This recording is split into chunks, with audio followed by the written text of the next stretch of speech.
I'm Ben Sasse. Mr. President, that flag is at half-mast because America has lost a constitutional giant in Justice Scalia. Bizarrely, our national media immediately descended into bickering about Republicans and Democrats. When I read my Constitution, I don't see anything about Republican or Democratic seats on the Supreme Court. So let's just forget all that and let's instead talk about our jobs. Because you and I actually have one fundamental core job in common. We've both taken an oath to uphold and defend and teach the Constitution. One subpart of your job is that when there's a vacancy on the Supreme Court, you have the right to nominate someone to fill it. One subpart of my job is that I'm supposed to provide advice and consent on who you might nominate. Mr. President, I'm here to provide you some advice on how you would get my consent. I recommend that you take your potential nominee and go and stand in the Rose Garden and have that nominee explicitly repudiate your I have a pen and I have a phone theories of executive unilateralism.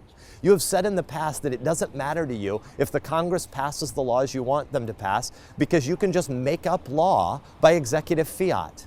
Sir, that's not the American system. The American people are blessed to be the most exceptional nation the world has ever known, and it is because the U.S. Constitution is the most exceptional political document ever written. Our founders understood that government doesn't give us rights. God gives us rights by nature, and government is just our shared project to secure those rights. Our founders also understood that those who serve in government are always tempted to want to amass more and more power for themselves, and power corrupts. And so they devised a constitutional system with three separate branches. They divided government, and these three separate branches are supposed to check and balance one another. And all of them are supposed to uphold and defend a constitutional system of limits. So regularly, the media acts like everything is just a fight about energy policy or immigration policy or water policy. No, fundamentally, we are supposed to affirm a constitutional system where the people are in charge and the people can hire and fire those who serve them.